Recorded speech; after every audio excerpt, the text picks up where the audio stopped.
دا ورو سوال کړی دی وی ما ته دا مسله ده چې کله زه اودس ماته وکم تشي میچازې نو بیا زه د عورت یعنی لاس ورسره لګوم او کوشش کوم که دې کې دننه څه قطره پاتې چې هغه راوځي او یعنې دا کار به وي په شریعت کې دا به صحیح زما دا کار او که غلط به وي ګوره دا خبره یاده کړئ شریعت چېرته به موږ سختي نه جوړوي اسلام د دې لپاره نه دی راغلی چې په موږ باندې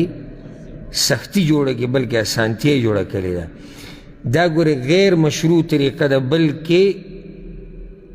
بدعت دی بلکې دا بدعت دی علی الصحیح صحیح خبره ده تشې میچازې یو سړي وکړې او میچازې بندې شوې بس خبره ختمه شوه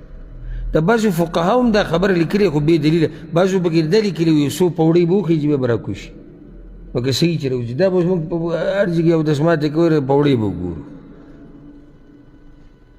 او بعض وي عورت به په لاس کې ونیسي او داسې به وکړي او دغه به وکړي او وی به یې ګوري او دا ټول تکلف دی او تعمق دی چې شریعت موږ د دې نه منع کړي یو مشروع طریقه دا ده چې کله یو سړی اودس ماتی وکړي تشې میچازې وکړي عورت دې وینځي د عورت سر دې وینځي خبره ختمه شوه د هغې نه بعد سبحان الله شریعت کې دومره ښایسته طریقه ده خو اکثر نه دي خبره د هغې نه امام ابن ماجه دا حدیث راوړی جابر رضی الله عنه وی یو پیر رسول صلی الله علیه وسلم اودس ماتی وکړو بیا چې کله راپاڅېدو نو اوبه یې راواغستې او د خپل خښتک ته یې ونوستې څومره ښایسته طریقې ده د دې سره شکونه وهمونه وسوسې ټولې ختمې شوې اوس که تا ته څه راځي چې یاره کیدای شي زما د عورت نه څه تلي نو زړه ته به دې بیا څه راځي چې دا خو هغه اوبه دي کمې چې ما وروستې نو شک څه شو ختم شو ځکه دا طریقه ډېرو مسلمانانو ته نه معلومه که په دې عمل وکړو نو د ډېرو وسوسې او دا شکونو دا قصې به ختمې شي کله یې اودس ماتی وکړو اودس دې وچ کړو راپاڅېدې لږې اوبه راواله او دې خښتک ته یې ونوله چڼکاوې کړه اوس که ستا زړه ته هر څه راځي نو ته به دغه وسوسه ختمې په دې باندې چې یاره دا خو ما اوبه وروستې اوس که شریعت دا ویلې چې نه دا به ته په پوړو خیږي او دا به ته چیکې او دا به ته داسې نو بیا رسول صلی وسلم دا طریقه نه ښوه بیا به ویلې چې نه دا به ګورې او دا به داسې کوي او په دې باندې شیخ الاسلام ابن تیمیه رحمه الله په مجموع الفتاوی کې ډېر تفصیلي خبره کړې هغه هم دې ته بدعت ویلی او سبحان الله هغه دا خبره کړې ده وایي چې څومره انسان یو سړی خپل عورت چیړي نو څه نه څه قطره خو به ترې راوځي که نه چې یو سړی پورې نښتی چې نه زه صفایي کوم دا صفایي نه ده دا خو وسوسه ده دا وهم دی په وهمونو پسې څوک نه ځي نو خلاصه دا ده چې څو پورې د عورت نه میچازې بهر ته نه یې راوتي د دې څه حکم نشته چې څو پورې بهر ته نه یې راوتي دا شریعت موږ ته نه وایي چې دننه وګوره او قطره شتي او که نه او راویې باسه او به پاو ساعت او 20 منټه به ناستې به دغه صفایي کړي او د دې نه به وهم او وسوسه او بیمار به شي کله سړي ته داسې محسوسېږي لکه اوس جمع دی او هسې چې سړي سره دا کپړه ولګیا کپړه یې ښه شوي او که څه قطره ضمانت تللی ده نو که دا دروازه دې ځان ته کولاو کړی دی وهمونو او د دې وسوسو دا ګوره بیا دا دروازه نه بندېږي دا بیا تا ته کله یو وهم راځي او کله بل راځي او کله بل راځي نو دې ورور ته موږ وایو چې ستا دا طریقه دا غیر شرعي طریقه ده او دا تکلف دی هغه چې شریعت خلاف دی اودس خپل وچ که او بس اودس چاردامو که کې او خبره ختمه شو شریعت دا دروازې بندي کړي د دې وسوسو دا موږ په ځان باندې پخپله راکولاو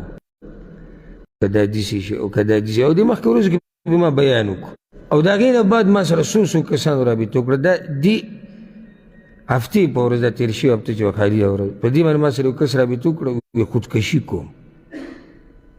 بهر ملکونو کې چې ته اوسېدو د غرب انګریزانو ملکونو خودکشي کوم. ولې؟ لکه ما ته دا سوچ راځي او ما ته دا سوچ راځي، ما ته دا وهمونه راځي، ما ته دغه راځي. خودکشي ته یو سړی ورسي، دا چې کله سړی په وهمونو کې او په دې کې پرېوځي او چې د الله د دین نه لرې شي. او دلته به زه یو قیمتي نصیحت ټولو مسافرو ته وکړم او ورسوئ. زما د نصیحت چې څومره یې رسولی شي هغه دا چې دا سختې دا د ژوند سره تړلی شوي دي. داسې نشي کېدی چې مکمل دی یو سړی په راحته کې اوسېږي. بیا مسافرو ته مشکلات ډېرې، خصوصا دې ورځو کې بېروزګاري عامه شوې ده او هلته په ملک کې هر څه ګران شوي دي او مطالبې د خپلوانو ډېرې شوي دي او بچي شي او ښځې شي او مور پلار شي او خپلوان او غم ښادي او دلته ځان ساتل شي ګران وي او بیا کې کار نه وي. که کار یو څو ورځې بیا هسې ناست بیا کې بیا دلته د چې کوم خپله خرچه شي او د کور شي او د اوسېدو شي.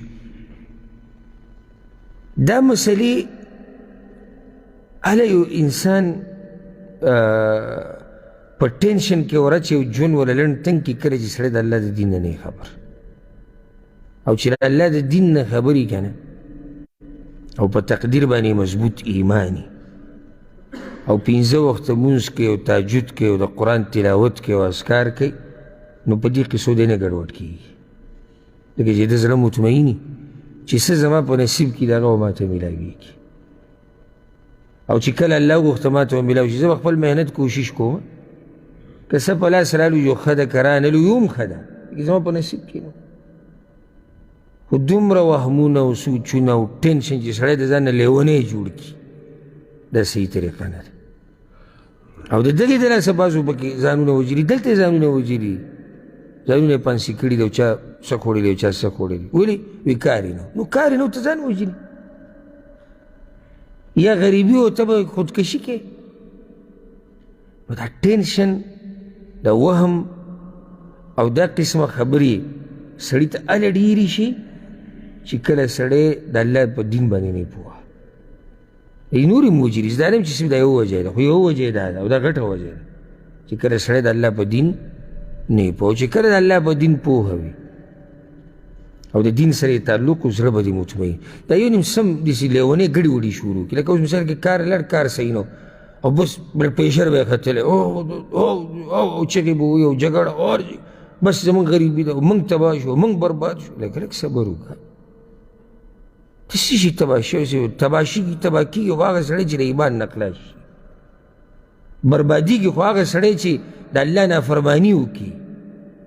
دا خو دنیا ده، کله به رزق پراخوي کله به تنګي،